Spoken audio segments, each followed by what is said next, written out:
Assalamualaikum warahmatullahi wabarakatuh. Di sini kita dari kelompok 1 ingin mempresentasikan tentang analisis laporan keuangan. Baik, di sini saya akan menjelaskan pengertian laporan keuangan. Laporan keuangan di sini merupakan catatan informasi keuangan suatu perusahaan pada suatu periode akuntansi yang dapat digunakan untuk menggambarkan suatu kinerja perusahaan tersebut. Lanjut, di sini ada beberapa isi laporan keuangan yang lengkap, yaitu 1. Laporan posisi keuangan atau bisa kita sebut dengan neraca. Terus yang kedua, laporan laba rugi atau penghasilan komprehensif lain. Yang ketiga, laporan arus kas. Terus yang keempat, laporan perubahan ekuitas. Terus yang terakhir, catatan atas laporan keuangan. Oke, next. Laporan posisi keuangan atau neraca. Laporan posisi keuangan adalah laporan yang menggambarkan posisi aset, liabilitas, dan ekuitas pada periode tertentu. Aset sama dengan liabilitas plus ekuitas. Terus unsur-unsur laporan posisi keuangan dalam kurung neraca. Yang pertama itu ada aset lancar. Di dalamnya ada kas, surat berharga, piutang, persediaan. Terus aset tetap. Di dalamnya ada bangunan, kendaraan. Nah, terus ada liabilitas. Liabilitas jangka pendek, hutang dagang, hutang wesel. Liabilitas jangka panjang. Ini yang kedua ya, hutang obligasi, hutang bank jangka panjang, hutang hipotek, dan lain sebagainya. Yang terakhir itu ada ekuitas, modal disetor, laba ditahan. Baik, di sini saya akan menjelaskan laporan laba rugi dan penghasilan komprehensif lain merupakan laporan yang menjabarkan unsur-unsur pendapatan dan beban perusahaan pada periode akuntansi tertentu sehingga menghasilkan laba rugi bersih. Laporan arus kas merupakan laporan yang menggambarkan sejumlah uang kas yang masuk dan keluar sebagai akibat dari aktivitas perusahaan, aktivitas investasi, aktivitas pendanaan, aktivitas operasi. Di sini saya akan sedikit melanjutkan tentang laporan ekuitas.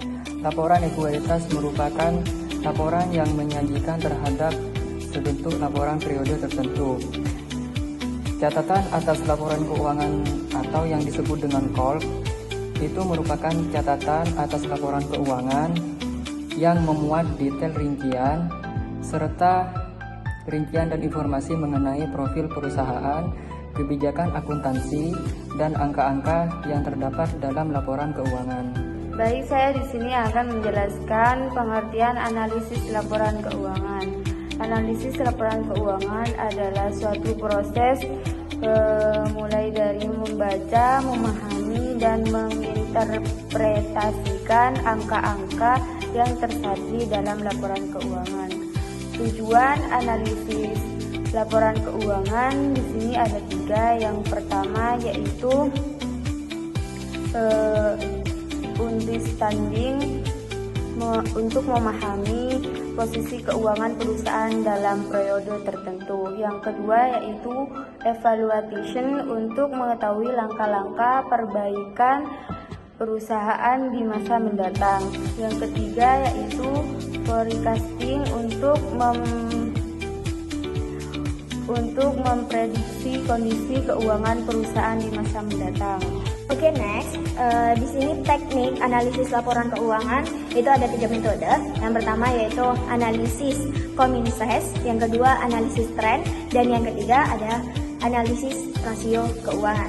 Nah, di sini saya akan menjelaskan 2 analisis. Yang pertama analisis Common-Sense dan yang kedua yaitu analisis tren. Nah, analisis Common-Sense, jadi analisis Common-Sense ini adalah metode. Jadi metode ini disusun dengan cara menghitung tiap-tiap rekening laporan keuangan. Maksudnya itu laporan posisi keuangan dan laba rugi dan penghasilan komprehensif lainnya menjadi proporsi dari totalnya.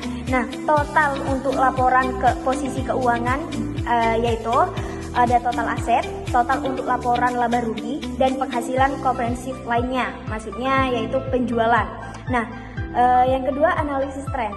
Analisis tren ini, metode ini dihitung dengan cara menggunakan laporan keuangan yang dijadikan sebagai indeks dan dipilih sebagai tahun dasar. Maksudnya tahun dasar di sini tahun yang dijadikan dasar untuk menganalisis analisis tren tersebut ya. Nah, biasanya nih biasanya tahun yang dijadikan dasar, yang dipilih atau yang ditetapkan itu diberi indeks 100. Sekarang saya akan melanjutkan presentasi dari teman-teman saya. Kali ini saya akan menjelaskan tentang analisis rasio keuangan.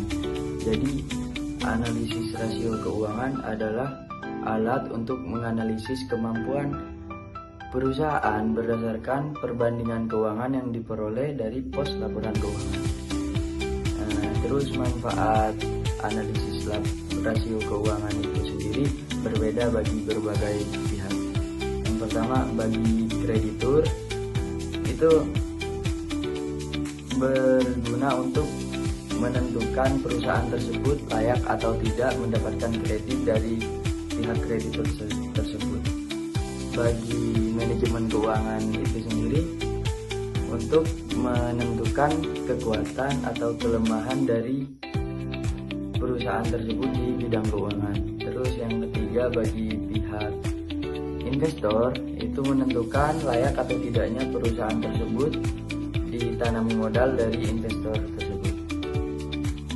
Macam-macam analisis rasio keuangan itu ada 4. Yang pertama ada rasio likuiditas, yang kedua ada rasio solvabilitas, yang ketiga ada rasio aktivitas, yang keempat ada rasio profitabilitas.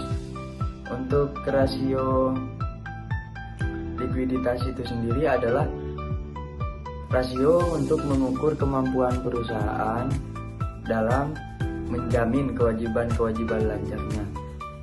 Rasio tersebut antara lain ada rasio lancar atau current ratio, yang kedua ada rasio cepat atau quick ratio, yang ketiga ada rasio cash atau cash ratio. Yang kedua rasio solvabilitas, yaitu rasio untuk mengukur sumber pendanaan dari perusahaan tersebut, baik dari sumber dana sendiri atau dibiayai oleh hutang. Nah, yang pertama itu ada total hutang terhadap total aset, yang kedua total hutang terhadap modal sendiri, yang ketiga ada time interest earned ratio.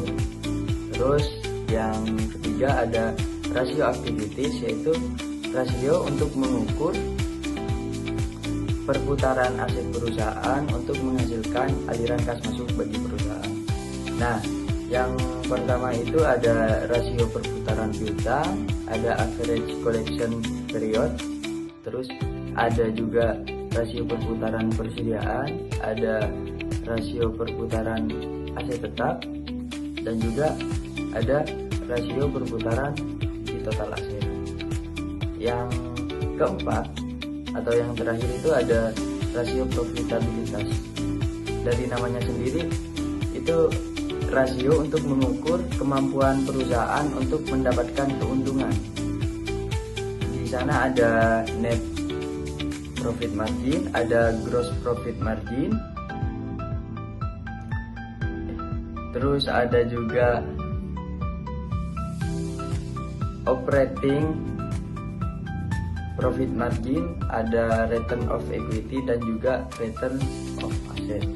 Terima kasih dari saya. Wassalamualaikum warahmatullahi wabarakatuh.